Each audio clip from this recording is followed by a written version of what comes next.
On September 11, 2001, a terrorist organization which was using Afghanistan as its base of operations attacked New York and Washington.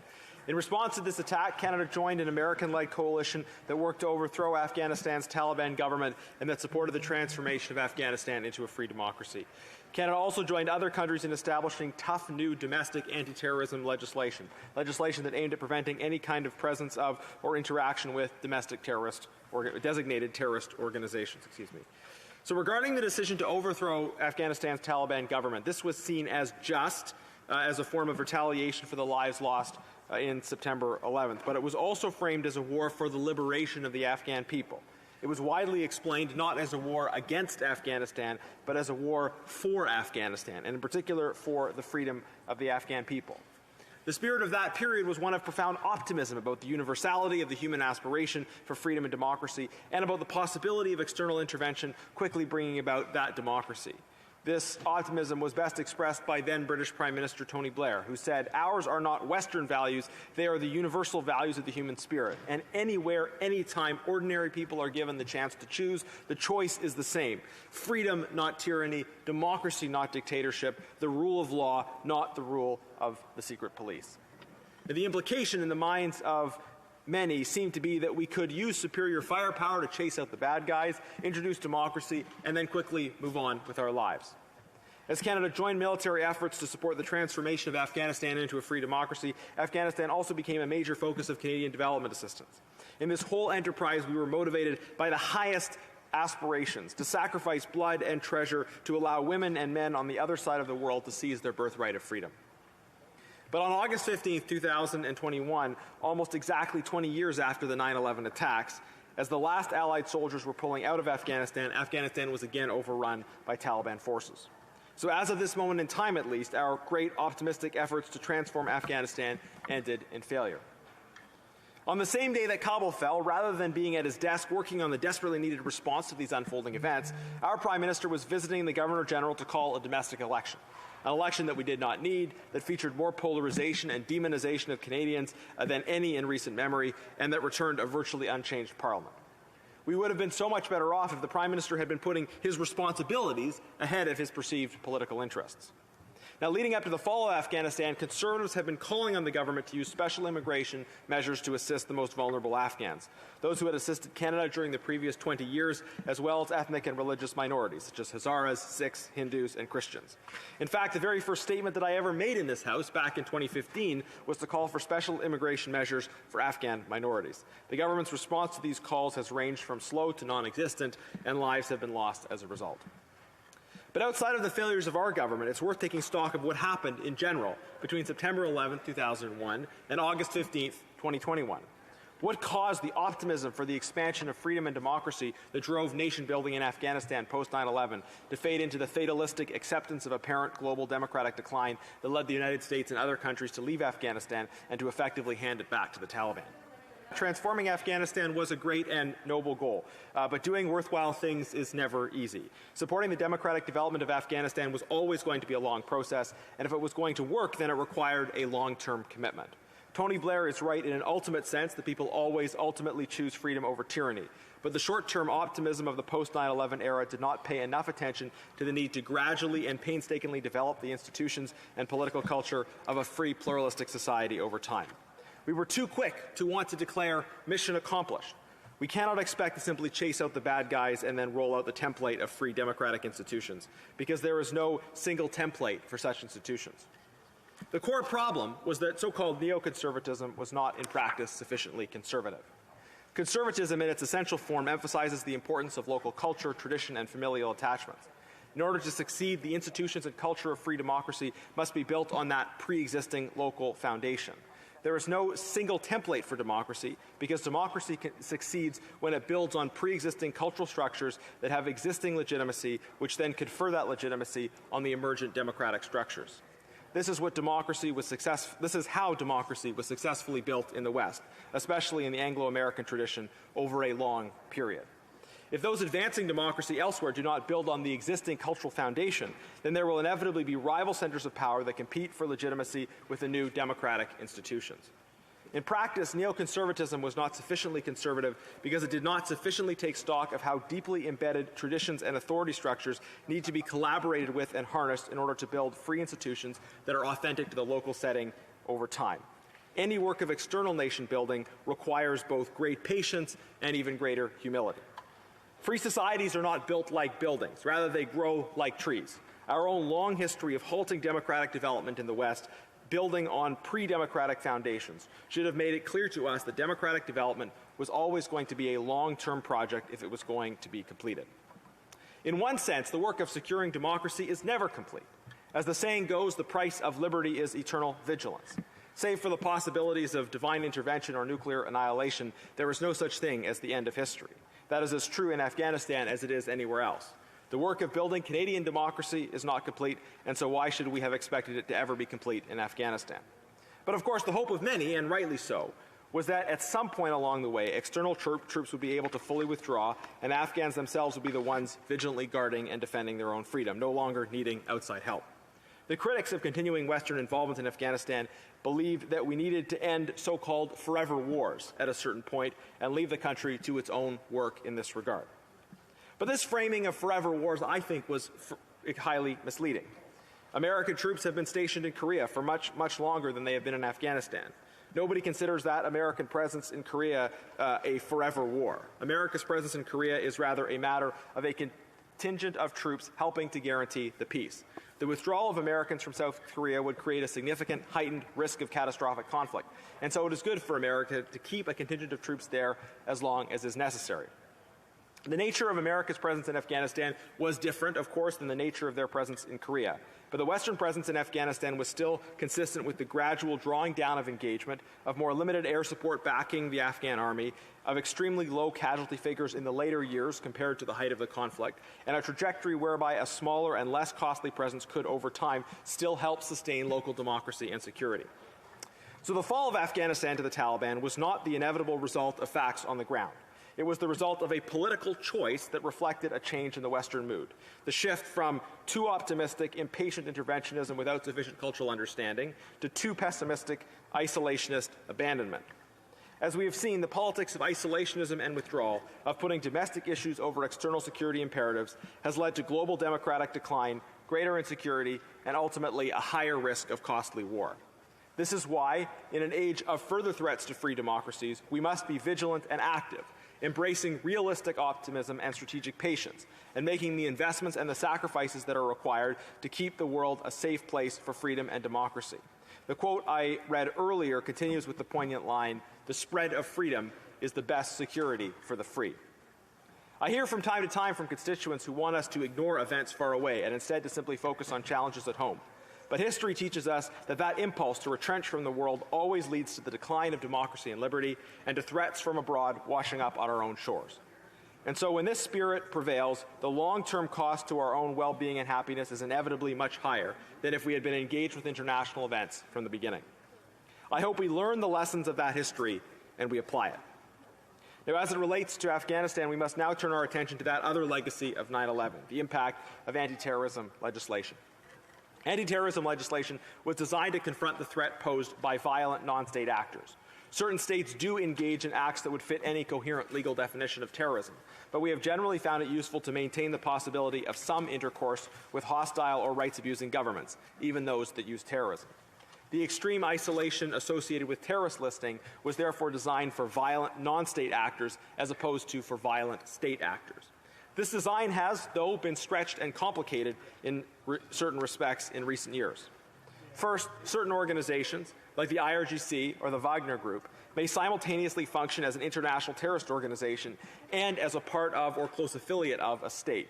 In our view, these organizations should still be listed as terrorist entities, but we should acknowledge that such designations move us closer in the direction of capturing state-affiliated entities instead of just non-state actors with anti-terrorism legislation. Designating the particular organs of terrorism rather than the state itself still provides space for some interaction with other state organs and is therefore, in my view, quite doable even without amending the criminal code as it exists. But more complicated is the case in which a terrorist organization comes to occupy and function as the de facto authority in a state, and this is now the case in Afghanistan. Removing such an organization from the terrorist list would clearly send the wrong message and weaken legitimate and important sanctions against that group. Withdrawing the designation from a terrorist group once it takes over government would appear to suggest that one way for a terrorist group to get off the terrorist list is simply to take over territory. Again, that would clearly send the wrong message.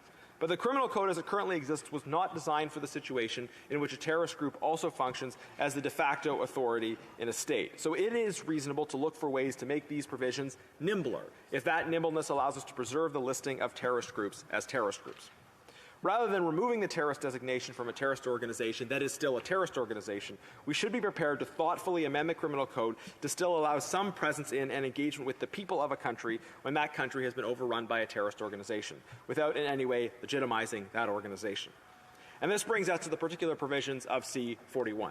C-41 allows the Government of Canada to grant very limited exemptions to the Anti-Terrorism Act to allow the delivery of humanitarian assistance in areas controlled by terrorist organizations.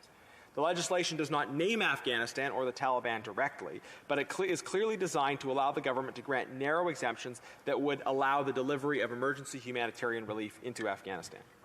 Now, Afghanistan faces an ongoing humanitarian crisis, in large part as a result of Taliban misrule.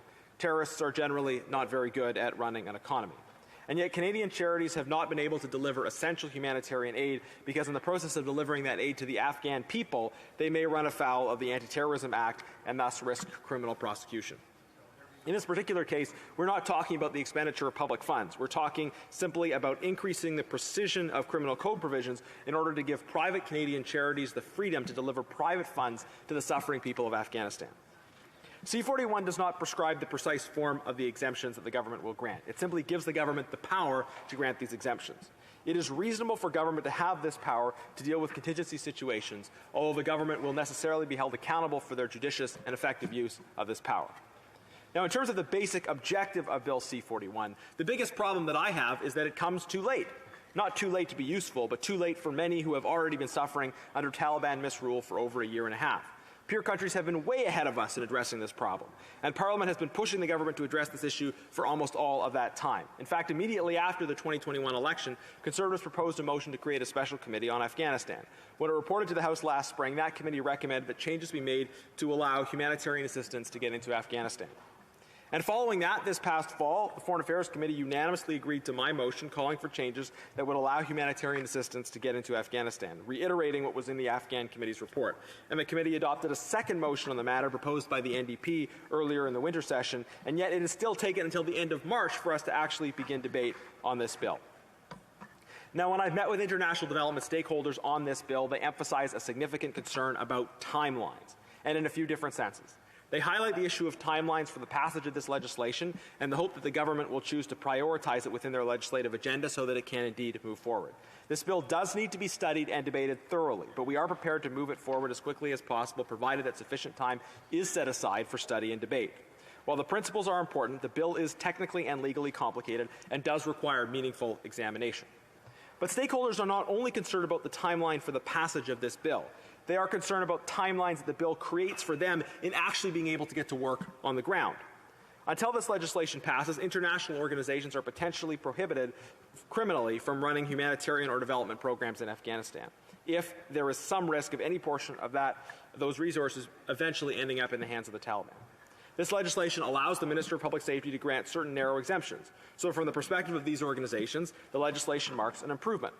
But the process associated with accessing these exemptions is time-intensive and potentially highly bureaucratic, with no timeline set out. So again, it's not just about how long it takes to pass the bill, it's also about how long it will take organizations to actually be authorized to get to work.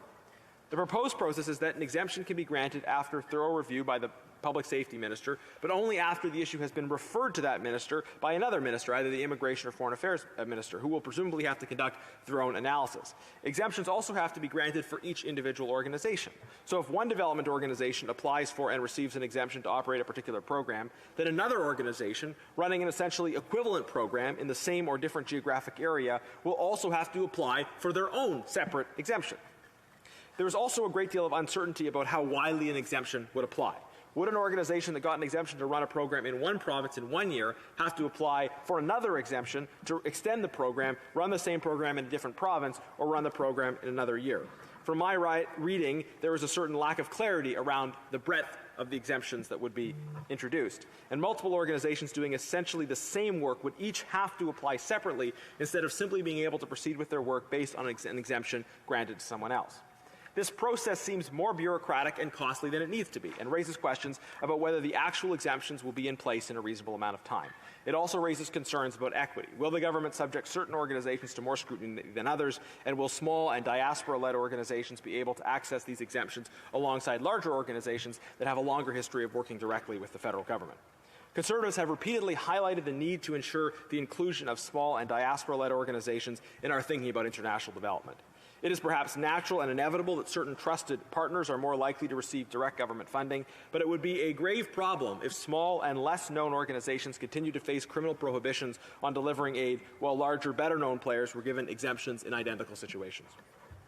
It would seem reasonable for the government to seek to establish certain general categories or situations of exemption which would apply to all organizations, rather than only grant exemptions on an individual case-by-case basis. We will be digging more into this specific part of the issue at committee. Although we feel there is an urgency around the timeline of passing this legislation, there is also an urgency to ensure that processes are streamlined so that we can get assistance to the people who actually need it as soon as possible. Now, when I've been consulting with Canadians about this legislation, some have asked if aid should be flowing into Taliban-controlled Afghanistan at all. We know that the real cause of the suffering of the Afghan people is their Taliban oppressors. Poverty is, in this case and so many other cases, the result of unjust and broken political institutions that prevent people from moving forward in freedom and security. So why treat the symptom when the cause of the problem remains in place? But to that I would say what is true in Afghanistan is true in many places to a lesser extent, that poverty often is at the roots, it has its roots in injustice. When people cannot borrow against their assets because they lack clear title, when a primary breadwinner faces arbitrary arrests and doesn't have secure access to an objective justice system, when transportation routes of goods are not secure, when corruption limits opportunities, when teenagers can't go to school for fear of violence or on the way, these are all too common instances in many parts of the developing world where violence causes or perpetuates poverty. People everywhere have the ingenuity and the potential to lift themselves out of poverty if they are not held back by unjust systems that deprive them of the security, title, and credit they need to get ahead. So the fight for justice and for the recognition of universal human dignity is central to development and poverty alleviation. We need to recognize this reality, but we also need to attack poverty directly, especially in emergency situations like this. It's not always possible to go directly to the roots of a problem. In the case of Afghanistan, by choosing to abandon Afghanistan's security and the building of just institutions, we have cut ourselves off from the ability to get at the roots of the problem. But with those bad decisions already baked in, we should still do all that we can to save lives and eliminate the conditions, elevate the conditions of the Afghan people. We should support such measures even while recognizing that the Taliban cannot be permitted to continue to inflict their reign of terror on the Afghan people, and the political problem will require an eventual solution. Delivering humanitarian assistance to Afghanistan is a necessary form of harm reduction, but we should not lose sight of the underlying injustices and political problems and of the need to look for solutions to them. So based on this, Madam Speaker, what can we say about the future of Afghanistan? Nobody can say what surprises will rest around the corner. But the Afghan people deserve our continuing support and goodwill. Continuing contacts between Canadian organizations and Afghans in Afghanistan help all concerned to be informed and create opportunities to respond to emerging issues and dynamics. We need to start by removing legal barriers that prevent humanitarian aid from getting in. Continuing access to food, education, and other essentials will provide Afghans some space to move forward. The involvement of Canadian organizations in this effort will mean contact and two-way awareness that could turn into something else down the road. We should retain some of the old optimism, because the intervening decades between 2001 and 2021 were not all for nothing. A new generation of Afghanistan has seen a different set of possibilities, and we will work together to ensure the reemergence of those possibilities. We must still look for ways to be there for them. And at the end of the day, we know the choice that Afghans will make when they are able. Because even if not with the right timelines and the right tactics, the main point was correct, that ours are not Western values. They are the universal values of the human spirit, and anywhere, anytime ordinary people are given the chance to choose, the choice is always the same. Freedom, not tyranny. Democracy, not dictatorship. The rule of law, not the rule of the secret police. The spread of freedom is the best security for the free. Thank you.